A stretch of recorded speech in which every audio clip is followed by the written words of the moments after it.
नमस्कार दोस्तों, टैक्स की एबिलिटी में आपका स्वागत है। मैं सीएस पीयूष जैन और आज हम इन्वर्टेड ड्यूटी स्ट्रक्चर आईडीएस के बारे में जानेंगे।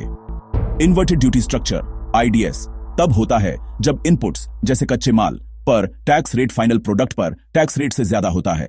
इसकी वजह से unutilised input tax credit ITC जमा हो जाता है।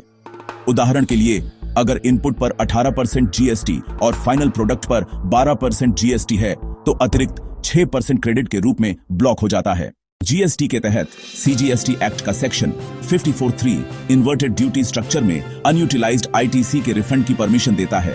यह रिफंड सिर्फ गुड्स के लिए है, सर्विसेज के लिए नहीं, और कुछ नोटिफाइड गुड्स पर यह लागू नहीं होता। रिफंड का फार्मूला और प्रोसेस रूल 89(5) में बताया गया है। 3.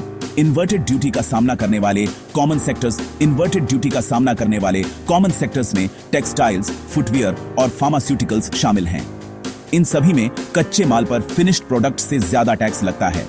यही समस्या फर्टिलाइजर्स, सोलर पावर और इलेक्ट्रॉनिक्स में भी दिखती है, जहां कंपोनेंट्स पर आउटपुट से ज्यादा टैक्स लगता है। आईडीएस के तहत की challenges: block working capital. ITC जमा होने से लिक्विडिटी कम होती है। देरी से रिफंड, वेरिफिकेशन और ऑडिट के कारण देरी होती है।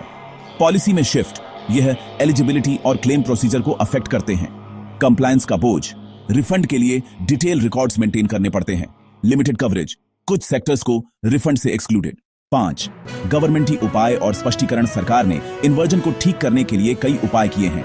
जीएसटी काउंसिल ने टेक्सटाइल्स और फुटवियर जैसे सेक्टर्स के लिए रेट्स को रिवाइज किया है। रिफंड्स को जीएसटी पोर्टल पर फॉर्म RFD 01 के जरिए प्रोसेस किया जाता है। तेजी से लिक्विडिटी के लिए अब 90% रिफंड क्लेम प्रोविजनली ग्रांट किया जाता है और बाकी 10% वेरिफिकेशन के बाद सैंक्शन होता है। हाल के डेवलपमेंट्स 2025। हाल ही में सीबीआईसी ने गलत इस्तेमाल रोकने के लिए सिस्टम ड्रिवन स्क्रूटनी शुरू की है। साथ ही इनपुट सर्विसेज को शामिल करने के लिए रिफंड फार्मूला को आसान बनाने के प्रयास भी जारी हैं। 7. इकोनॉमिक और policy impact. IDs refunds exporters की कॉम्पिटिटिवनेस बनाए रखते हैं और जीएसटी को वैल्यू एडेड टैक्स के रूप में सुनिश्चित करते हैं। ड्यूटी स्ट्रक्चर्स को रैशनलाइज करना मेक इन इंडिया का हिस्सा है और जीएसटी काउंसिल इसकी लगातार मॉनिटरिंग करती है। 8. निष्कर्ष: इन्वर्टेड ड्यूटी स्ट्रक्चर जीएसटी में एक विसंगति है जो लिक्विडिटी और कंप्लायंस को प्रभावित करती है।